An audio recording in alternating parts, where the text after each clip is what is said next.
A Casa Branca confirmou que o governo Trump ele quer sancionar, punir o ministro Alexandre de Moraes, que se você sancionar o Moraes, o Brasil vai acordar como se tivesse ganhado, sei lá, uma Copa do Mundo de futebol, a maioria das medalhas de ouro das Olimpíadas.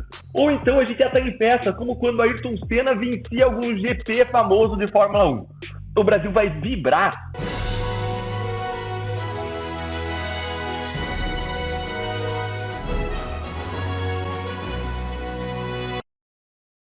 Eduardo Bolsonaro diz que só voltará ao Brasil se os Estados Unidos impuserem sanções a Moraes. Deputado licenciado revelou que pretende prorrogar sua licença na Câmara dos Deputados. Eduardo Bolsonaro afirmou nesta sexta-feira que só volta ao Brasil quando o ministro do Supremo Tribunal Federal, Alexandre de Moraes, sofrer sanções do governo dos Estados Unidos. Ao portal Metrópolis, Eduardo afirmou não ter uma data prevista de retorno ao Brasil. Ele ainda revelou que se mantém no país com recursos próprios e com a ajuda do pai, o ex-presidente Jair Bolsonaro, que repassa parte das doações feitas por apoiadores. Recentemente, Eduardo disse temer pela apreensão do seu passaporte e por uma eventual prisão. Ele ainda afirmou que a Justiça do Brasil comete diversos excessos contra aliados de seu pai e viola direitos humanos nas condenações do 8 de janeiro. Eduardo confirmou que pretende permanecer nos Estados Unidos, mesmo que seja necessário prorrogar sua licença da Câmara dos Deputados. O documento de afastamento apresentado pelo parlamentar tem validade de 120 dias e deve expirar em julho. Se depender de Eduardo Bolsonaro voltar ao Brasil quando Moraes for sancionado, parece que isso está perto de acontecer. Veja o vídeo. Fala, guerreiros! Isso aqui é urgente! A Casa Branca confirmou que o governo Trump ele quer sancionar, punir o ministro Alexandre de Moraes, mas tem uma coisa impedindo isso de acontecer agora: altos riscos. Isso aqui é breaking news. Essa é a informação mais séria e grave que a imprensa brasileira já publicou até agora sobre punições ao ministro Alexandre de Moraes e são insuspeitas, porque quem trouxe isso foi um portal de esquerda, foi o UOL.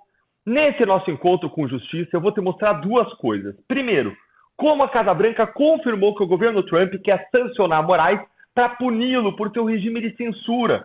E segundo, eu vou te explicar por que isso não foi feito até agora e quais são os riscos que o Trump está avaliando antes de sancionar o Moraes.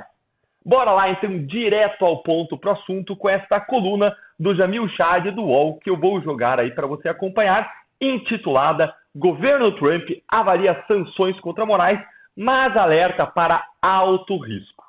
A matéria ela começa confirmando que a Casa Branca está com essas punições, essas sanções contra Alexandre de Moraes ali na mesa, sendo avaliadas, mas que considera ser uma situação de alto risco, tanto para interesses estratégicos americanos, quanto para a estratégia política de colocar a direita de volta no poder no Brasil em 2026. E isso é o que eu vou te explicar no final, então fica aqui comigo. Olha a gravidade, gente, do que trouxe o UOL. Acompanha aí, eu vou ler aqui os trechos mais importantes da matéria para você. Fontes do alto escalão da Casa Branca conversaram na condição de anonimato com a UOL e confirmaram pela primeira vez que o tema das sanções existe sim nas considerações do governo. A ideia sobre a mesa é sinalizar que a política externa de Trump vai combater uma suposta censura contra as redes digitais, um ponto considerado fundamental na estratégia da extrema-direita para ampliar sua influência por meio de campanhas de desinformação.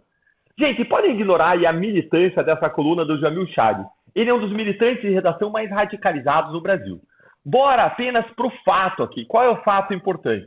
O Trump ele quer punir o Moraes porque isso faz parte de um pilar central das suas promessas de campanha e da sua plataforma de governo, que é o combate à censura global. Algo que o Trump está determinado a fazer ao lado de grandes empresários das Big Techs, como Elon Musk, do X, Mark Zuckerberg, da Meta, e não só por uma questão ideológica, por uma oposição ideológica à censura, também porque isso afeta os direitos e os interesses econômicos de cidadãos e de empresas americanas. Basta ver como o Moraes suspendeu o X e a Rumble aqui do Brasil, e isso causou um prejuízo milionário imenso para essas empresas.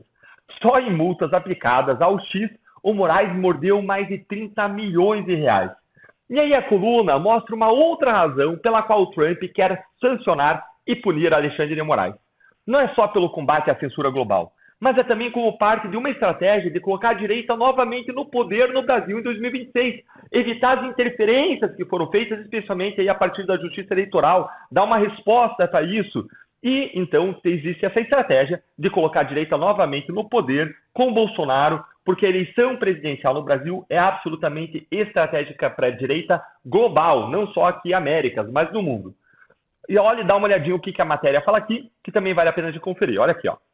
O Brasil, segundo os assessores da Casa Branca, seria fundamental nesse aspecto e faz parte de uma avaliação mais ampla sobre a tentativa de Washington de dar apoio para que países hoje governados por alas progressistas sejam, nos próximos 2 anos, administrados por aliados de Trump.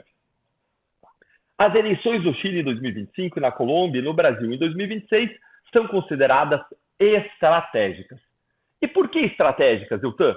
Porque aqui no continente americano, a direita já voltou ao poder nos Estados Unidos, na Argentina, está no poder em El Salvador com Bukele, e o Brasil é a maior, mais poderosa e mais importante economia da América Latina e uma das maiores do mundo. Os Estados Unidos, então, precisam de um governo de direita no Brasil para aumentar a cooperação conosco e avançarem as suas agendas de combate, por exemplo, ao narcotráfico, de contenção de ditaduras, de políticos autoritários de esquerda, como Nicolás Maduro. E esses são só alguns dos motivos, mas isso já deixa claro como o Brasil é central nesse xadrez político da geopolítica mundial, inclusive por conta da importância ambiental que o Brasil tem por conta da Amazônia. E agora eu quero levar vocês para o segundo ponto que eu prometi para vocês. Por que é que o governo Trump ele não puniu o Moraes até agora, hein? E é aqui que a coluna traz uma consideração de que essas sanções elas são consideradas de alto risco. Vamos dar uma olhadinha nisso, acompanha aí comigo. Mas, tanto no Departamento de Estado como na Casa Branca, a situação de Moraes é também considerada de alto risco para o governo americano. A avaliação de uma ala da Casa Branca é que uma sanção contra o juiz brasileiro poderia unificar uma espécie de frente ampla no país contra qualquer candidato apoiado pelo bolsonarismo. Olha, isso aqui para mim é um erro de julgamento de quem está estudando esse assunto aí. O governo Trump, eu garanto para vocês, vão dizer aí todo mundo em alta voz para o governo Trump, a gente garante para vocês, governo Trump, que se você sancionar o Moraes, o Brasil vai acordar como se tivesse ganhado, sei lá, uma Copa do Mundo de futebol. A maioria das medalhas de ouro das Olimpíadas. Ou então a gente já está em festa, como quando Ayrton Senna vencia algum GP famoso de Fórmula 1. O Brasil vai vibrar, vai ter uma frente ampla no Brasil pedindo para o Trump sancionar mais ministros e quem mais ajudou Moraes no seu regime de censura. E não o contrário. Eu garanto. E se você concorda comigo que o Brasil vai ficar em festa se o Moraes fosse sancionado, senta o dedo no like para mostrar como você explodiria de felicidade se isso acontecesse. Agora, o medo do Trump vem aí do que aconteceu no Canadá. O Trump fez algumas falas aí controversas em relação ao Canadá. Os progressistas da esquerda estavam em declínio no Canadá, mas ele acabou gerando lá um backlash e acabou fortalecendo os progressistas da esquerda no Canadá a partir das suas falas. Então, o que ele quer evitar é que é uma interferência que possa acabar tendo um efeito reverso. Mas eu discordo que isso aconteceria nesse caso do Moraes aqui no Brasil. E vamos ver quais são os outros riscos. Dá uma olhadinha aqui nessa coluna, nessa matéria. Outro aspecto que tem sido avaliado é a questão dos interesses econômicos dos americanos no Brasil. Os investimentos de empresas dos Estados Unidos no país somam 150 bilhões de dólares. E abrir uma crise com o judiciário brasileiro poderia ter uma repercussão negativa para essas multinacionais. Com o Brasil apostando em projetos de infraestrutura e de modernização da sua economia para os próximos anos, os americanos temem ficar de fora de contratos públicos e serem preteridos diante da concorrência de europeus e chineses. Para a Casa Branca, portanto, uma ação contra Moraes precisa ser avaliada dentro de um cenário complexo na relação entre os dois países. Pode ser uma medida que gerará perdas para ambos, afirmou essa fonte aqui do UOL, que tem acesso direto ao Salão Oval. Essa parte, gente, econômica, talvez seja a mais sensível, mas o ponto aqui é o seguinte, é como se o Trump dissesse uma vez aqui, nós, o Brasil, precisamos mais dos EUA do que os EUA precisam de nós. Os Estados Unidos, eles são o segundo maior parceiro comercial do Brasil. Mas sabe onde que o Brasil está na linha de maiores parceiros comerciais dos Estados Unidos? Está em 16º lugar. Gente, é isso mesmo, 16º. Os 3 maiores parceiros aí dos Estados Unidos são México, Canadá e China. Ou seja, os Estados Unidos eles podem tocar os seus negócios com o Brasil com outras centenas de outros países. Eles podem substituir facilmente o Brasil. Enquanto para o Brasil não é a mesma coisa. A gente não consegue se dar o luxo de perder as exportações para os Estados Unidos, muito menos as do agro. Seria um baque econômico gigantesco. Vocês acham que o agro brasileiro ele vai aceitar perder bilhões de dólares em exportações para os Estados Unidos para o governo Lula defender o Alexandre de Moraes? Eu acho que não. Isso não aconteceria.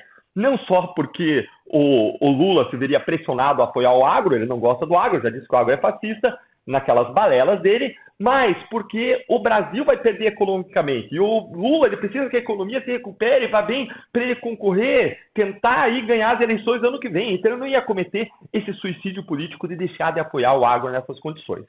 Então, gente, uma pressão aí do agro no governo Lula seria insustentável. E o Moraes ele teria que ser abandonado aí no meio do caminho. Essa é a realidade. E agora, para fechar, essa notícia que vai deixar você com um sorriso no rosto no começo do seu final de semana, eu quero terminar ouvindo a sua opinião sobre essa informação bombástica e quentinha. O que você acha? O Trump vai sancionar o Moraes ou ele vai entender que os riscos não compensam? Me conta aí nos comentários o que você acha, eu tenho a minha opinião, mas eu deixo aqui para você um grande abraço e agora eu quero escutar você. A Refit, que patrocinou um evento da revista Veja em New York. Aliás, a coisa mais engraçada é essa, né? Você tá ouvindo as autoridades brasileiras falarem de Brasil em Nova York. Porque quando estão aqui ninguém fala. Coisa de malandro. Então vai lá. A Refit, que financiou o evento da Veja em Nova York ontem, e que teve o presidente do MSTF, Luiz Roberto Barroso, como um dos palestrantes, tem pelo menos 5 processos ativos no STF, onde ele é presidente. Então ele foi lá, bancado pelo dinheiro de uma pessoa que tem 5 processos na corte dele. 5 processos. Isso na época do regime militar, a ditadura terrível, né? Uma ditadura sanguinária. Se o ministro do STF fosse numa festa de aniversário de uma empresa que tivesse um processo no STF, ele já perdia o cargo. Porque existia pelo menos vergonha na cara de disfarçar. A coisa tá tão sem vergonha, que nem disfarçar eles conseguem mais. Não é malandragem? É. Vale destacar que a Refit é a antiga refinaria de Manguinhos, localizada no Rio de Janeiro. Antiga refinaria Manguinhos, agora é a refinaria Mangando do brasileiro. Né? A empresa está em recuperação judicial desde dezembro de 2017 e em seu balanço de 2024 declarou passivos totais de 8,6 bilhões de reais. No entanto, a empresa não considera, nesse montante, os quase 20 bilhões de reais que deve aos estados de São Paulo e Rio de Janeiro. Então nós estamos falando de quase 30 bilhões de passivo, hein? A empresa tem 30 bilhões de passivo e está bancando evento com juiz e governador. Se isso não é corrupção, o que que é? Se isso não é corrupção, o que que é? Alguém me responde em português claro para o povo entender. Se uma empresa quebrada está pagando evento para o presidente do tribunal que ela tem caso ir para lá, mais ainda, para levar junto com o presidente do tribunal que ela tem caso, porque está quebrada, levar o governador do estado para quem ela deve. Mais ainda, para não ter problema, lá em Brasília leva o cara do TCU. Mais ainda, se a empresa está quebrada, de onde veio esse dinheiro para levar esse povo lá? Com qual interesse, já que ela está quebrada?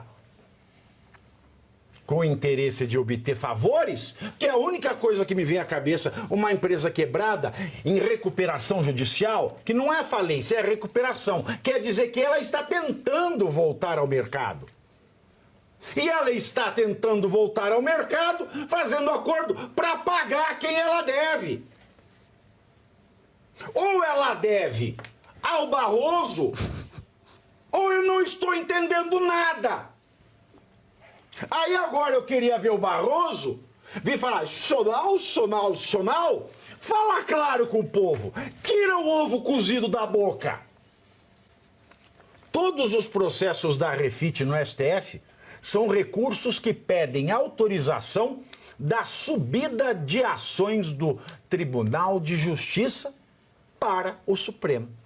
E é justamente Barroso que vai decidir se nega o pedido ou se manda distribuí-lo para um relator por sorteio.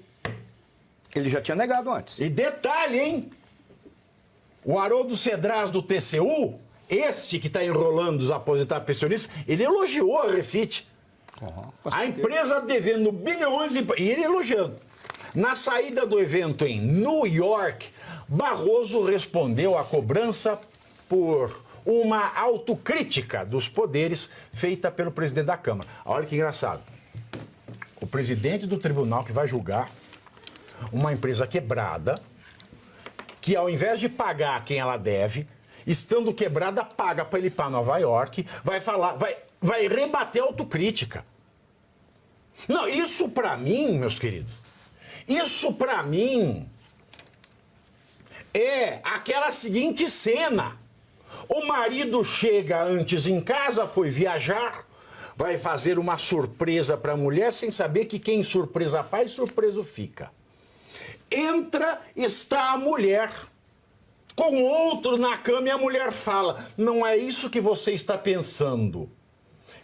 Ela o homem encaixado nela, em pelo, e ela fala, não é isso que você está pensando. O Barroso saindo de um evento como esse para rebater a questão da autocrítica, é a mulher enrabada, vista pelo marido, falando, não é isso que você está pensando. Sabe o que o Barroso falou? O presidente do STF, Barroso, ele elogiou o Mota e disse que a Constituição é abrangente, que por isso é muito difícil traçar a fronteira entre o direito e a política no Brasil. Aspas para o Barroso. Para mim é difícil, sabe o quê? Pode até ser difícil traçar o limite da Constituição, da competência STF, mas traçar o limite entre a falta da vergonha da cara e na honestidade é muito fácil. Para mim é muito clara a linha entre a falta da vergonha na cara e a honestidade. E o que o senhor tem, Barroso, é falta de vergonha na cara. Olha o que ele disse, aspas, o Supremo desempenha seu papel de interpretar a Constituição e acho que o faz na medida adequada. Nós temos o arranjo institucional, tem que bingar esse institucional no Brasil, que faz com que grande quantidade de matérias chegue ao Supremo. Mas as relações com os poderes são institucionais e extremamente cordiais. Fecho aspas. Cordial até demais. Mentira. Ele está tentando desdizer, porque está na moda, o que ele mesmo disse em outro evento lá também nos Estados Unidos, que o Supremo trouxe para si poderes que ele não tem, que a Constituição não dá para ele esses poderes, no sentido de querer civilizar o país. Que eles são os civilizadores. Agora ele está vindo com esse discurso aí, que a Constituição é muito abrangente, que não dá para diferenciar o que é a política do jurídico. Não, ele está desdizendo, porque pegou mal quando ele disse aquilo lá, foi muito comentado, porque ele confessou que eles trouxeram para o Supremo uma competência que a Constituição não dá. Isso, não vou acabar esquecendo, dentro do comentário do Pavinato e o teu, faz só uma piadinha que eu lembro do Jô Soares, o Barroso, quando você citou o caso da tradição, o Jô Soares, certa vez, ele falou de um amigo dele, que disse assim, para qualquer situação tem uma desculpa. Se eu for pego nu na cama com a mulher de outro, entrar, eu explico sempre, enquanto eu estiver de meia. Aí, se eu tiver de meia, eu tenho uma explicação, mesmo que esteja nu fazendo. É o Barroso. Veja, eu não entendi a piada. A piada é muito simples. Ele consegue... Alguém entendeu a piada? Não, mas a piada é muito simples. É parecida com a sua piada. Não é muito clara. Mas isso não é piada minha. Isso é um comentário do Jô Soares. Ele está dizendo assim, para dar desculpa para a coisa errada, você é capaz de fazer tudo, exceto se tiver um elemento que te atrapalhe. O Barroso não tem esse elemento para atrapalhar ainda. Essa é a grande questão. O que ele está dizendo? Eu estou nu, mas eu ainda estou com meia. Eu posso ter uma desculpa ainda porque eu ainda estou com meia. Ele disse que ele é o civilizador. Ok. Meio que meia boca, meia bomba. Como assim?